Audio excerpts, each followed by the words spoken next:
Hello you guys, this is Marilla here. If you're new to my channel, welcome. If you're not, welcome back. This will be the second time I've tried refilming this video because the first one you guys couldn't hear me very well and you guys couldn't really see me due to lighting. See if I can move you guys into a better lighting.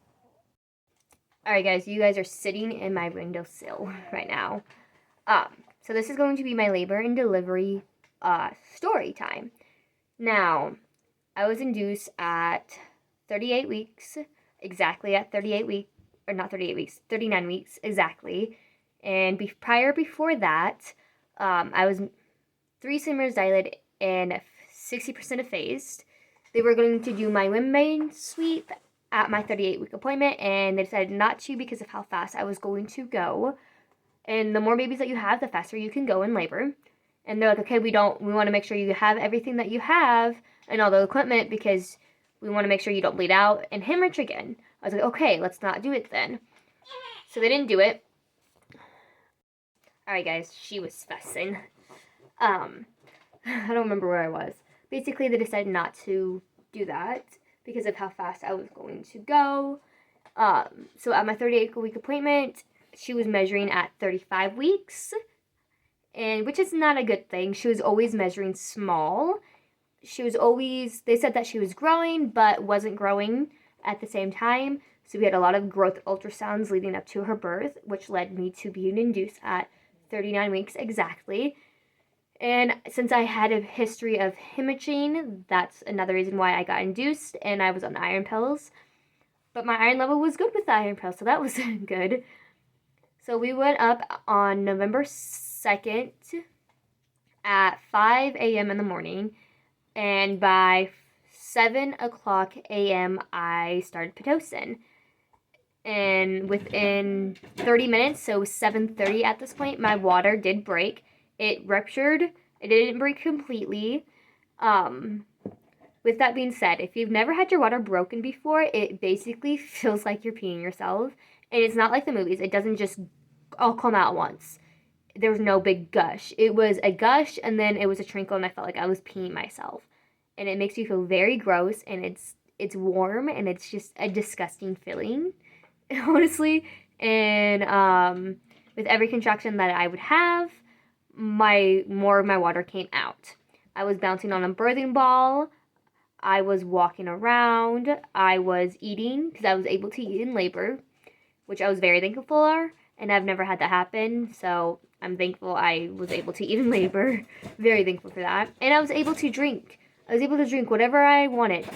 The only scary part of being in labor was I have an anxiety disorder, which made my heart rate really, really high, like dangerously high. And of course, they're going to ask you the normal questions. Do you smoke? Do you do this?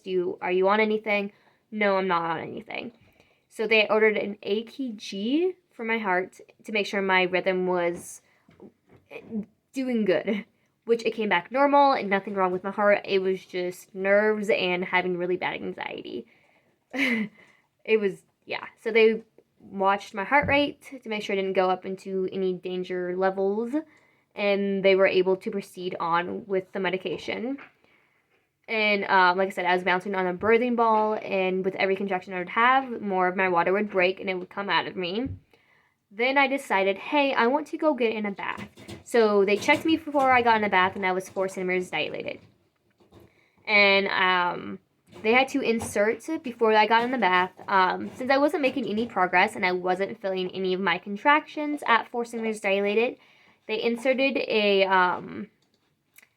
it's like to monitor your contractions up inside you, because they can only go so much on the Pitocin, and they upped it every 15 to 30 minutes for me, and it was on its highest dosage. They couldn't do any more of the Pitocin because it was on the highest dosage, and I was already 4 centimeters dilated. So they inserted that to monitor my contractions up inside me. I don't remember what it's called, but if anybody knows the name of the device that measures your contractions up inside you, please let me know in the comments. But it measures your contractions up inside you. And by the time they inserted that up inside me, normally people get an epidural for this. By at 4 centimeters dilated, I was not feeling my contractions cells. So they broke my water. With that, they broke it completely with that. And I was like, hey, I want to get in the bath. Can I get in the bath? Am I allowed to get in the bath? And At that point, I was walking around, and they're like, yeah, you can get in the bath. Let me just unhook you and put you onto these monitors where we can monitor your contractions up inside your bath, like inside the bath. You can hear my dog in the background. So they did that, and I sat in the bath for maybe about 30 minutes of when my water broke, and I was having contractions still. I was feeling them at the point, but they weren't like super intense. And then I got back into the bed because I felt like I needed to push. So we called the doctors in, and I was 5 centimeters dilated. And they're like, hey, you can't push at 5 centimeters dilated because you can rip your cervix and you can hemorrhage out. I was like, oh, okay, I didn't know that. But I was like, I really need to push. And they're like, okay, let's check you. Like, okay, so I was 5 centimeters dilated, so when they checked me. And they're like, you can't do that, basically. And Ellen, they said that she was -1, which means she was very low in my pelvis. That she like was kind of like floating around, like her head was just like floating in my pelvis, and it stalled my labor. It literally stalled my labor, and normally I usually have my babies in with like 6 hours. I had her in with 7 hours because of that. They're like, okay. They waited for me to have a contraction. I was already up on the bed. They waited me to have a contraction. And they're like, hey, do you want the epidural? And I was like, yeah, let's go ahead and get the epidural. And we waited for that guy. It felt like forever. We waited for the guy, and it felt like forever. They were like, hey, I have a feeling that you're going to go really fast. There was 5 people in the room, like 2 nurses, 2 doctors, my mom, and my fiance in the room. So there was a bunch of people. Like, a bunch of people came in, and then there was a student that just stood off to the side and watched the whole thing of labor. She wasn't doing anything with the labor. So she was there was like 5 people in general of like doctors and nurses. They're like, we believe you need to push, but you're going to have to wait. And I was like, okay. And since they had me propped up for the epidural, I was leaning over my fiance. I was having contractions. And my boyfriend was like, my fiance was like, you're doing great. And I told him to shut up because I couldn't do this. And he's like, no, you can do this. You can do this. And so they put me on my back because I was like, I really need to push. And they're like, yeah, we believe you. They're like, okay, you can push now. So they put me on my back. And because the guy was just taking forever. And I was going super fast. Like, I was dilating super fast. They put me on my back, and they're like, okay, we need to melt your cervix from the inside of you. I was like, okay, like, what do you mean? I went from 5 centimeters to 10 centimeters within, I'd say, about 5 minutes of them doing that. And I was pushing the whole entire time. Mind you, it hasn't even been an hour since my water broke. And they had to stick their hands up inside me. They manually dilated my cervix. They also had to move my bladder out of the way because I was like, hey, I need to go to the bathroom. They were just going to insert a catheter when I was gonna have my epidural.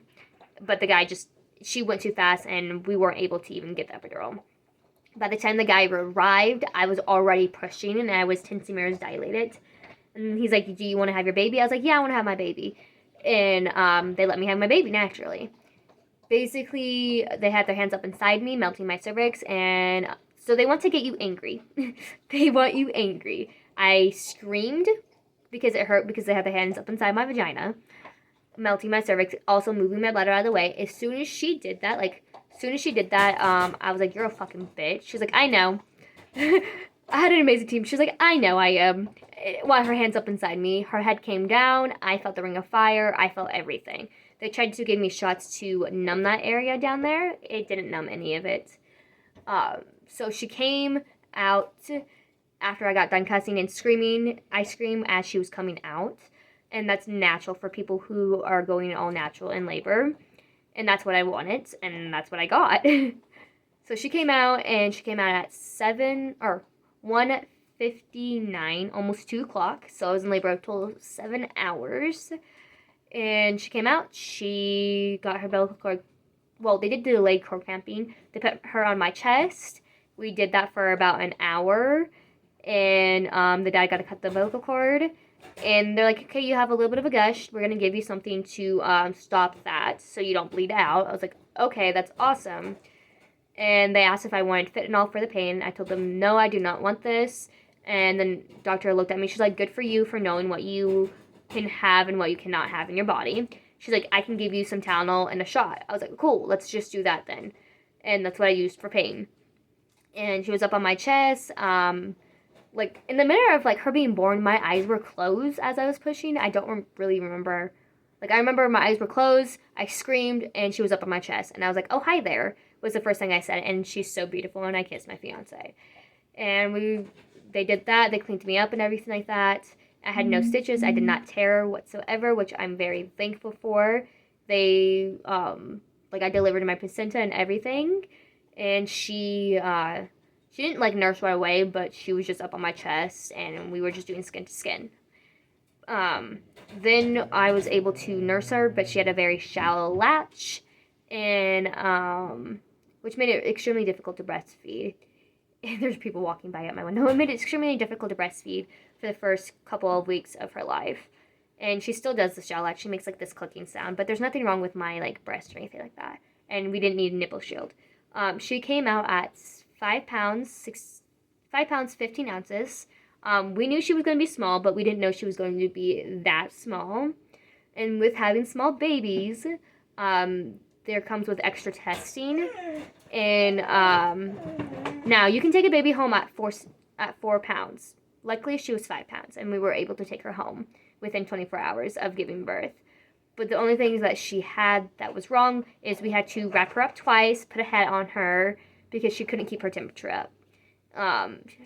They checked her sugar, like her, I think it was like blood sugar, and she didn't need any like sugar water to help keep her temperature up, but with small babies they do check that, and I think they do that with any other baby.